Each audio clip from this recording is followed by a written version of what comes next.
안녕하세요. 지은잔쌤이요. 오늘은 세계사 개념 강의 7강 서양 중세사 두 번째 시간입니다. 오늘은 비잔티움 제국부터 중세 문화까지 한번 수업 진행해 보도록 할게요. 본격적으로 수업 진행하기 전에 좋아요, 댓글, 구독, 알람 설정까지 부탁드립니다. 자, 비잔티움 제국부터 바로 수업해 보겠습니다. 비잔티움 제국도 비잔티움 제국 단도로도 많이 나오고요. 주변 대외 관계 를 물어보면서 사산왕조 페르시아라든지 이런 왕조 이런 나라들이랑 엮어서도 많이 출제됩니다. 그래서 좀 잘 정리해두면 좋을 것 같아요. 그래서 살펴보겠습니다. 우리 로마가 395년 동서로 분열되었죠. 그때부터 동로마를 비잔티움 제국이라고 합니다. 아시죠? 왜 비잔티움 제국일까요? 이 수도인 콘스탄티노폴리스가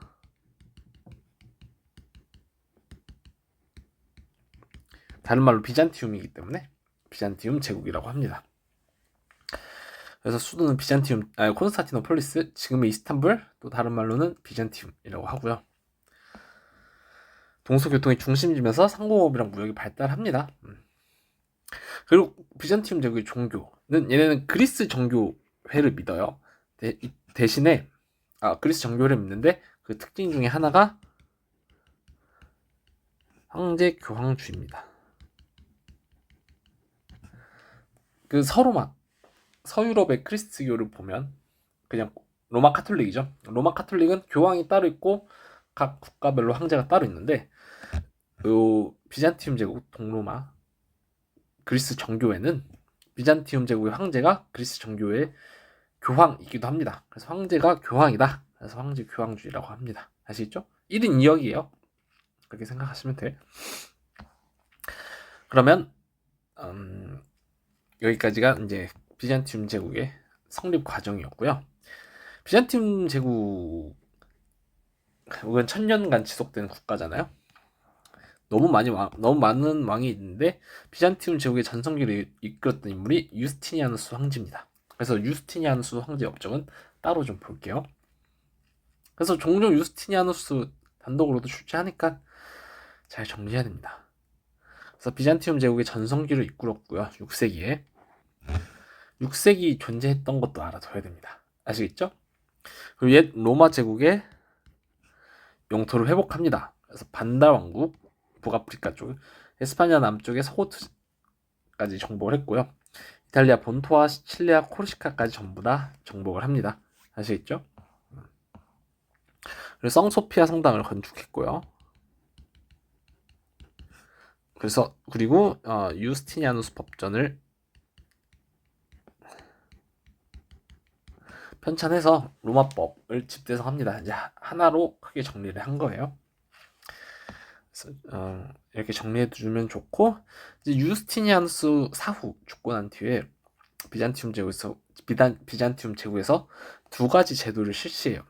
첫 번째가 군관구제입니다. 여러분, 요 군관구제 요 밑에 있는 게 미리 얘기하면 둔전병제인데 이거 이름만 알아서는 안 돼요.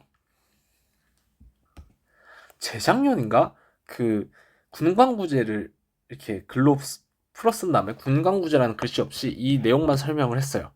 그 다음에 너 이거 비잔티움 제국인지 알아라고 물어본 문제가 있거든요. 그러니까 그래서 찾아봤어요.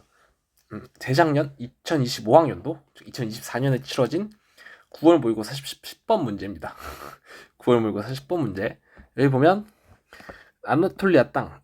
아나톨리아가 어디예요, 여러분? 이거 내가 그 1강 이전에 그 세계사 지리할 때 얘기했었죠. 여기가 터키, 지금의 튀르키예.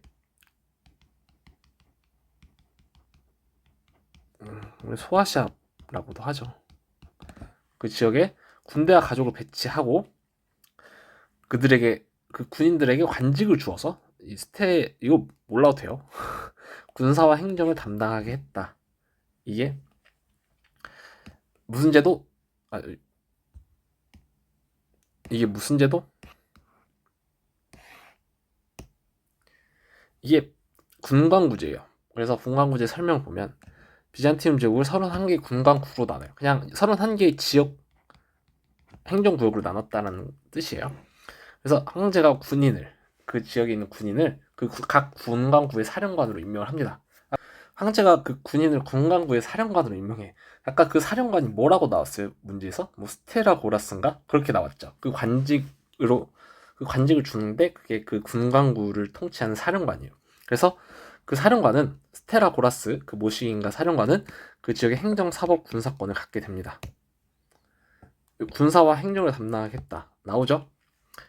그러니까 근데 여기에 군광구라는 말은 없죠. 응? 어쨌든 그 여기에서 이제 키워드는 없애고 이 군광구제라는 제도를 글로써 너가 제도를 잘 알고 있는지를 물어봤던 문제예요. 글로써 풀어 써가지고 그러니까 이 내용까지 알아둬야 한다. 아시겠죠? 이게 군광구제입니다. 그리고 둔전병제는 농민들에게 군대를 가게 해요. 그 대가로 이제 토지를 나눠주는 거지. 그래서 자영농도 육성하면서 토지를 자기 땅을 갖고 있는 농민이 자영농도 육성하면서 국방력도 강화하는 제도가 둔전병제입니다. 그래서 이 두 제도는 내용까지 확실하게 알아둡시다. 아시겠죠? 자, 그다음 이제 비잔티움 제국이 쇠퇴하는 과정을 살펴볼게요. 8세기에 사사왕조 페르시아, 이집트가 아니라 이슬람 세력의 침입으로 영토를 상실합니다. 그래서 비잔티움 제국이 사사왕조 페르시아랑 대립했다는 기출문제에 보면 널리고 널렸어요. 그래서 꼭 알아두셔야 하고요. 그래서 이때부터 발칸반도와 서아시아 일부 지역으로 영토가 축소됩니다. 그래서 이슬람 세력이 9세기에 약화되면서 다시 일시적으로 영토를 회복했지만 유력자들이 대토지를 소유하면서 둔전 병제가 붕괴되고 황제권도 약화돼요. 이 유력자들이 땅을 점점 넓혀가면 조그만 땅이라도 갖고 있던 자영농들은 그 땅을 뭐 강제로 팔리건 돈이 없어서 팔리건 이제 내줄 수밖에 없어요. 그러면 자영농들은 붕괴하고요. 그 토지를 둔전병제의 대가로 토지를 받은 농민들이 없어지니까 군대를 갈 농민들도 많이 줄겠죠. 그래서 둔전병제 자체가 붕괴되고요. 자연스럽게 군대가 약해지니까 황제권도 약해집니다. 그리고 11세기 들어서 셀주크 튀르크의 침략으로 소아시아 지역이 뺏기고 십자군 전쟁이 발발해요. 십자군 전쟁 때 따로 볼게요. 그리고 4차 십자군이 콘스탄티노폴리스를 점령하면서 라틴 제국이 건설되고요. 그리고 1454년 오스만 제국의 네흐메트 2세에게 멸망합니다. 아시겠죠? 그래서 이게 비잔티움 제국이 멸망하는 과정이에요. 그래서 비잔티움 제국 내용도 다 잘 정리해두면 좋을 것 같아요. 비잔티움 제국의 문화 간단히 살펴볼게요. 비잔티움 문화는 그리스 로마, 헬레니즘, 그리스 정교 문화가 섞인 문화를 비잔티움 문화라고 합니다. 여기 공용어는 그리스어고요. 그래서 고대 그리스 고전도 많이 연구를 해서 이게 훗날 르네상스에 영향을 주기도 해요. 그리고 비잔티움 제국의 건축 양식은 비잔티움 양식이라고 해요.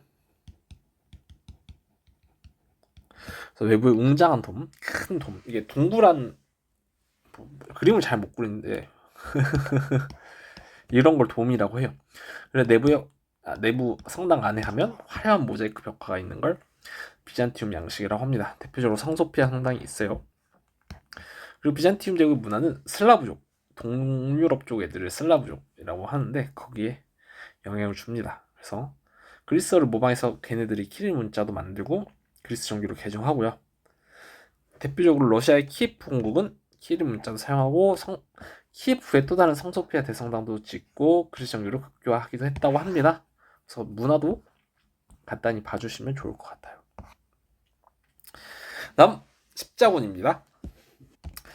자, 십자군 전쟁의 배경부터 살펴볼게요. 왜 십자군이라 하냐면 당시 이제 성지 회복을 위해서 군인들이 이제 출발했는데 그 유럽의 군인들에게는 십자가 모양의 문양이 많이 박혀 있었대요. 뭐 갑옷이라든지 무기라든지. 그래서 십자군 이렇게 불렀습니다. 왜 십자군 전쟁이 시작됐냐? 첫 번째로 유럽이 좀 안정됐어요. 그래서 농업 생산량도 좋고 인구도 많은데 슬슬 더 많은 땅이 필요하지 않을까 이렇게 생각을 한 거죠. 그래서 대외 팽창을 추진했고요. 가장 직접적인 배경은 셀주크 티르크의 위협입니다. 위에는 간접적인 배경이에요.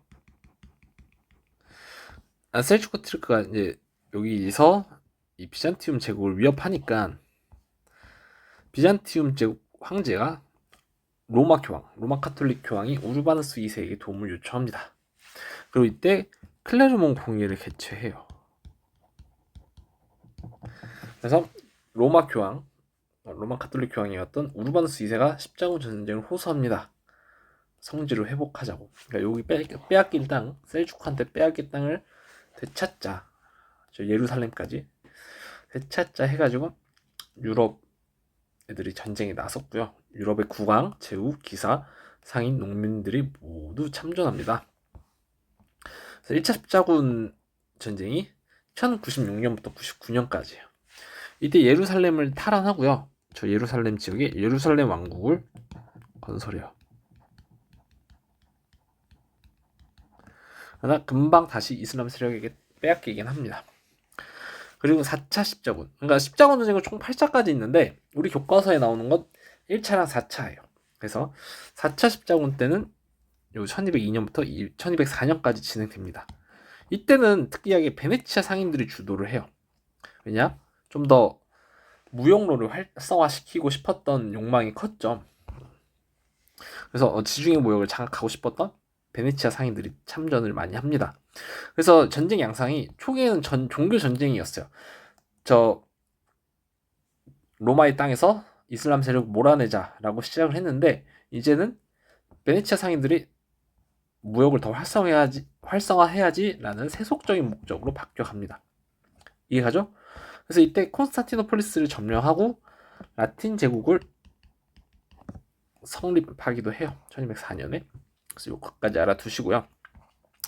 그러나 결론 8차까지 갔으나 실패합니다. 그래서 성지회복 실패해요. 그러면 누구의 권위가 떨어질까? 당연히 이거 하자고 한 사람에 대해서 불신이 가득하지 않겠어요? 교황이 가자고 해서 갔는데 성지는 못 찾고 나는 고생이랑 고생대로 하니까 교황이 그렇게 좋아 보이진 않죠, 여러분.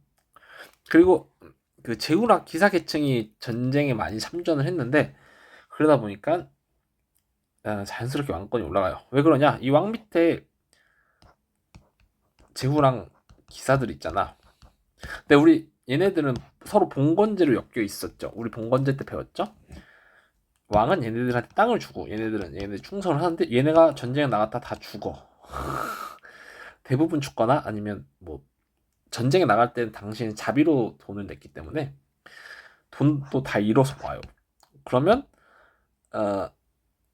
죽은 사람 땅은 그냥 왕이 다 차지하는 거고 돈 없는 제후나 기사들은 결국 땅을 왕한테 팔고 그러다 보니까 왕의 권한이 강력해집니다. 여기까지 이해가죠? 이게 정치적 결과고요. 십자군 전쟁의 두 번째는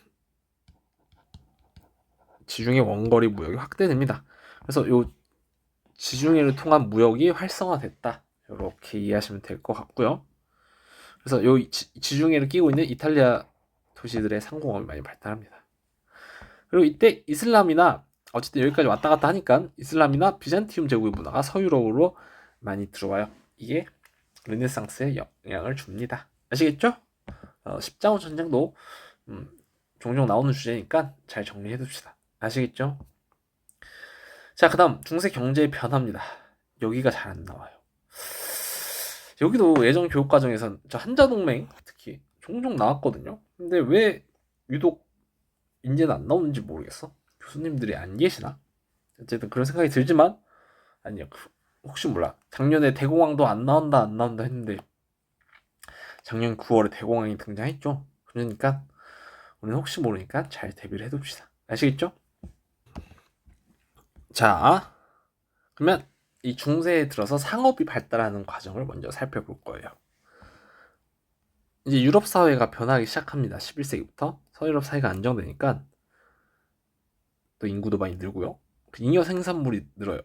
잉여 생산물이 뭐냐면 이 남는 생산물. 그러니까 우리가 농사를 옛날에는 자기가 먹고 살려고 지었는데 자기가 먹고도 남는 농산물들이 있죠. 그런 걸 잉여 생산물이라고 해. 그런 걸 팔려다 보니 시장이랑 교역이 활성화돼요. 그리고 십자군 전쟁으로 지중해 무역이 활성화됩니다. 그래서 여기를 통해서 이렇게 이슬람 지역까지 서유럽에서 이슬람 지역까지 가는 동방 무역이 활성화돼요. 그래서 여기는 어떤 걸 중심으로 보면 되냐면 이 세 무역권의 가까이 특징을 좀 살펴보면 좋습니다. 그래서 근데 이제 여담이지만 이 교육 과정은 이제 내신 하는 학생들은 없잖아요. 그래서 우리 수능을 위한 학생들만을 모레 수능을 보는 학생들만 이걸 볼 것 같아요. 그래서 어쨌든 좀 그에 맞춰서 강의를 계속 진행하려고 합니다. 그러면 잘 대비해보자고요. 사실 저도 아니에요. 넘어갈게요. TMI야. 자, 북유럽 무역권은 먼저 보겠습니다. 위에가 한자 동맹이야. 그래서 이 함부르크랑 류베크 등 도시들의 상인들이 동맹을 결성해. 그래서 여기에 북해. 그걸 안 써놨는데 여기가 발트해거든요. 무역을 주도해요. 그래서 여기를 발트해. 북해 무역을 주도했다. 요 한자 동맹이 여기를 북유럽 무역권이라고 합니다. 오케이?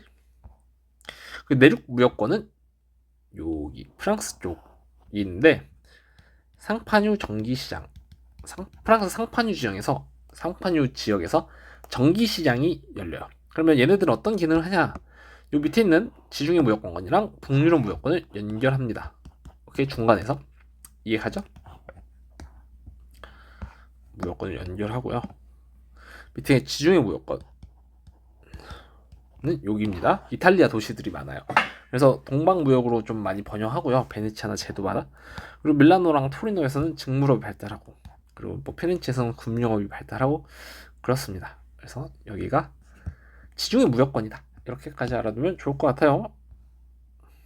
그다음 두 번째 중세 경제의 특징 중에 하나는 도시가 성장해요. 이 도시는 초기 영주의 지배를 받았던 땅이에요. 근데 이 도시가 점점 커져요. 왜냐면 이제 왜 커지냐? 보통 도시에 사는 상인들이 돈을 많이 벌어서 그래요. 그래서 이 상인들이 돈이 많아지니까 무기를 많이 사서 무력 아니면 돈으로 돈을 활용해서 영주로부터 자치권을 획득해요. 그러니까 싸워서 영주를 무너뜨리든 아니면 돈으로 자치권을 사든 해서 자치권을 얻어. 그래서 영주한테 여기 이제 우리 상인들이 알아서 할 테니까 건들지 마세요. 이렇게 하는 거예요. 이해가죠? 그래서 도시 거주 시민들은 신분상 자유고 독자적인 법도 만들고 도시 행정을 자기네들끼리 운영을 해요. 그리고 이제 이 상인들은 자기들의 이익을 위해서 길드라는 걸 만들어. 상인들이나 수공업자들이 공동의 이익과 안전을 도모하기 위해서 만든 거예요. 지금의 뭐 상인 조합이라고 하나? 아니면 상인 협회? 그런 거 있죠. 그런 거라고 생각하면 돼. 그래서 상인 길드는 상업 독점권, 자기네 상인 길드에 소속된 그 상인들만 물건을 사고 팔 수 있는 거예요. 그리고 상업 활동, 뭐 자기들 마음에 안 들면 규제도 하고 그런 거고, 도시 자치권을 획득하기도 해요. 그리고 수공업자들은 물건을 만드는 사람들이고 상인들은 물건을 파는 사람들이죠. 수공업자에는 엄격한 계층이 존재해요. 그래서 장인, 직인, 도제, 이렇게 장인이 가장 물건을 잘 만드는 사람들이고요. 이렇게 그 길드 안에 계층이 존재했고 동일업종 생산 활동을 규제해요.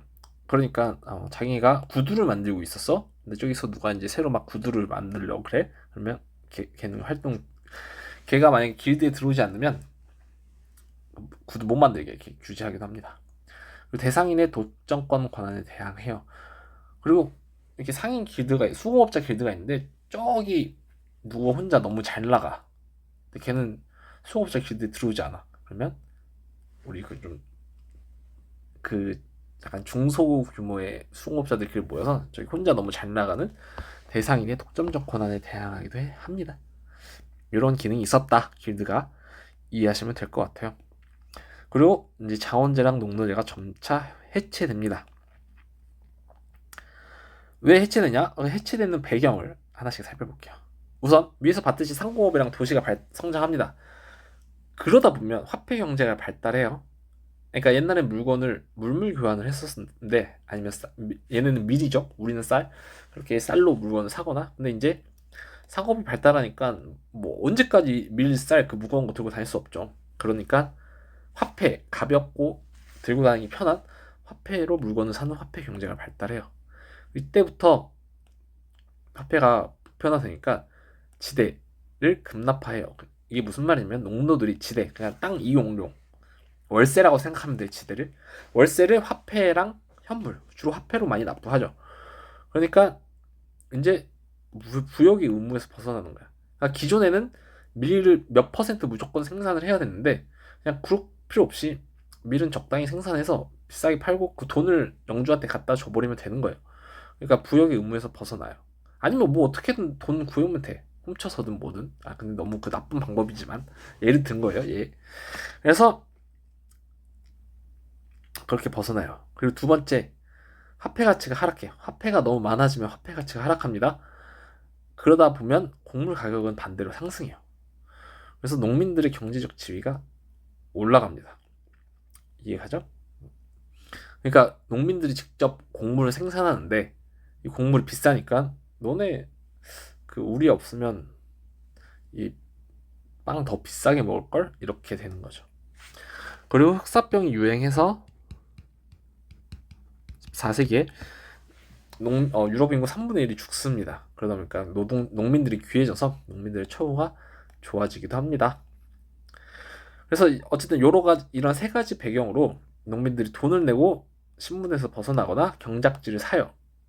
그러다 보니까 농노는 해방되고 자영농이 자연스럽게 증가해요. 결국 장원제랑 농노제가 해체됩니다. 아시겠죠? 다만 일부 지역에서는 농민들을 탄압하는 경우가 생겨. 그래서 영주들이 다시 자기 땅을 확대하거나 월세를 올리거나 화폐 지대를 부여, 그러니까 화폐로 월세를 받던 걸 다시 일해서 밀로 받으려고 하는 일이 생겨요. 그래서 농민 봉기가 몇 번 일어나. 유럽에서도 프랑스의 자크리엔 안이랑 영국의 와트 타일러 난입니다. 이 두 개는 연도까지 알아둡시다. 아시겠죠? 자, 그다음 이제 중세 중앙 집권 국가랑 중세 문화 하면 중세 파트는 끝이 납니다. 중세 중앙 집권 국가의 특징을 볼게요. 아, 여기도 잘 안 나와. 여기는 그나마 요 백년 전쟁이 종종 이 두 개 같은 거거든. 백년 전쟁이. 백년 전쟁만 종종 나오고요. 나머지는 잘 안 나오는. 자, 그래서 빠르게 한번 살펴보겠습니다. 중생 중앙 집권 국가가 뭔지 한번 그 특징부터 살펴볼게요. 아까 얘기했듯이 십자군 전쟁 이후에 왕의 권위가 강화됩니다. 그래서 그 교황이랑 봉건 영주들 권위 약화됐다. 십자군 전쟁 결과를 봤었죠. 이제 왕이 중앙 집권 체제가 강화돼요. 왕이 사법권, 가세권을 더 확대하고요. 상비군이랑 관료도 양성합니다. 그리고 도시 상공업자들이 왕을 지원해줘. 서로 기브앤테이크가 된 거지. 왕한테 좀 잘 보이면 왕이 이 상공업자들의 무역 활동을 확실하게 지원을 해주는 거야. 너네 편하게 무역해. 대신 나한테 돈 좀 주고 가끔 관리로 일 좀 해주고 또 신문지 의회에 참석도 해줘. 그러면 너네 상업 안전하게 할 수 있도록 내가 보장해줄게. 서로 기브앤테이크가 되는 거죠. 그래서 이 기사들은 왕의 신하로 전락하는 상태입니다. 이게 중세 중앙 집권 국가의 특징이라고 보면 돼요. 그래서 영국에서는 이제 왕이랑 귀족들이 대립하기 시작합니다. 영국의 존 왕이 너무 13세기에 과도하게 세금을 부과하고 하니까 당시 이제 프랑스와의 전쟁으로 좀 돈이 없었거든요. 세금을 너무 많이 뜯어가니까 귀족들이 반발하는 거야. 그래서 대헌장, 이걸 마그나 카르타라고 하는데 이걸 승인해요. 귀족들이. 그래서 귀족의 권리를 보장하고 국왕의 권리를 제한하는 문서입니다. 그리고 13세기엔 모범 의회를 소집해서 여러 계층들이 참여하는 의회가 개최되기도 해요. 그리고 14세기에는 의회가 상하원으로 구분돼서 양원제 깃들이 마련됩니다. 아시겠죠? 그리고 이제 백년전쟁, 여기 백년전쟁이 아니네, 장미전쟁이었네. 죄송합니다. 백년전쟁은 여기랑 요 밑에 자세히 나와 있어요, 프랑스에서. 그래서 프랑스 이게요, 요 자세한 내용은 요 바로 밑에서 다시 자세히 설명해드리겠습니다. 그리고 이후에 이제 영국 내에서 장미전쟁이 발발해요. 영국 요크가 와 랭커스터가 사이에서 왕위 계승 전쟁이 발발합니다. 요크 가문은 흰 장미를 가문 문양으로 사용했고요.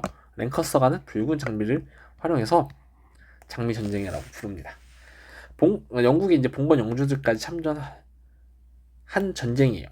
때문에 이제 봉건 영주들이 가담하니까 아까 얘기했듯이 전쟁에 참여하면 죽거나 어쨌든 자기 돈을 써야 되기 때문에 영주들의 힘이 약화돼요. 그러면 그 위에 있는 왕들의 힘은 더 강화되죠, 반대로. anyway, 그래서 랭커스터가가 이깁니다. 그리고 헨리 7세가 이때부터 튜더 왕조를 개창해요. 이렇게까지 알아두면 좋을 것 같고요. 프랑스 보겠습니다. 12세기 말 프랑스에선 필리프 2세가 등장하는데 제후 세력들을 억압하고 그 땅들을 다 자기가 차지해서 프랑스 내 영국 대부분을 획득해요. 그래서 왕권이 강화됩니다. 그리고 필리프 4세는 우리 그 교회 때 봤었죠. 그 산부에 소집하고 아비뇽 유수 등을 통해서 교황을 굴복시킵니다. 이제 백년 전쟁 볼 거예요. 요게 시험에 그래도 이 파트에서는 주로 출제됩니다. 프랑스랑 영국이 싸운 걸 백년 전쟁이라고요. 실제 대략 100년가량 싸웠기 때문에 백년 전쟁이라 하고요. 우선 프랑스 내의 플랑드르 지방에 소유권을 가지고 영국이랑 프랑스랑 싸운 거예요. 이 틈에 영국 왕이 프랑스 왕위 계승권까지 주장을 해버리는 거야. 그래서 프랑스는 더욱 기분이 나빠서 전쟁을 일으켜요. 초기엔 영국이 이겨요. 근데 이때 잔다르크의 화력으로 프랑스가 이깁니다.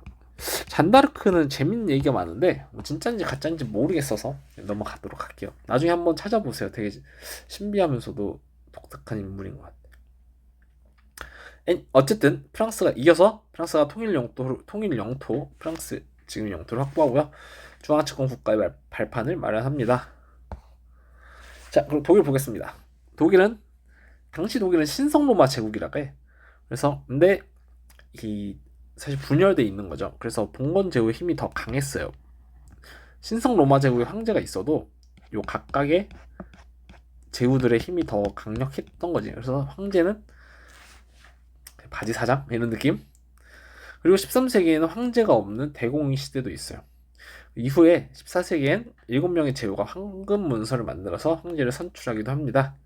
대신에 7명의 대제후가 황제를 선출했기 때문에 대제후의 권력이 매우 강했다. 이렇게 보시면 될 것 같아요. 이탈리아는 여러 도시로 분열돼 있어서 크게 그렇게 강력하지 못했습니다. 그리고 결국 이 두 나라는 19세기에 통일을 하죠. 그거는 저희 19세기 파트 가서 자세히 보겠습니다. 이베리아 반도의 두 국가도 살펴볼게요. 에스파냐에서는 재정복 운동이 전개됩니다. 그 당시에 후우마야가 우리 나중에 우마야 왕조랑 후우마야 왕조를 배우면 이슬람 세력이 이베리아 반도 지금 에스파냐까지 들어왔던 걸 알게 돼요. 그래서 대부분 쫓아냈지만 남아있는 이슬람 세력이 있거든. 그래서 에스파냐, 이베리아 반도에서 이슬람 세력을 몰아내자고 하는 게 재정복 운동입니다. 그래서 걔네들을 몰아내고 카스티아랑 아라곤 왕국이 건국돼요.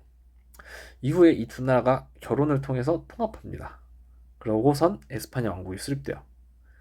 그리고 이제 마침내 에스파냐가 최후의 이슬람 근거지 그라나다까지 함락하면서 통일국가가 1492년에 통일국가가 완성됩니다. 아시겠죠? 그리고 포르투갈은 12세기에 카스티아로부터 독립을 했고요. 15세기에 통일국가로 성장을 합니다. 그래서 이렇게 봐주면 될 것 같고요. 백년전쟁, 그 다음 장미전쟁 정도 이렇게 우선 봐주시고 결국엔 나머지도 끝까지 가서는 다 암기해 주셔야 합니다. 아시겠죠? 마지막 중세 문화 파트 볼게요. 자, 중세 철학부터 살펴보겠습니다. 중세 철학 초기 철학의 특징은 크리스토를 중시해요. 그 철학은 이 신앙을 위한 보조 학문에 불과했습니다. 그래서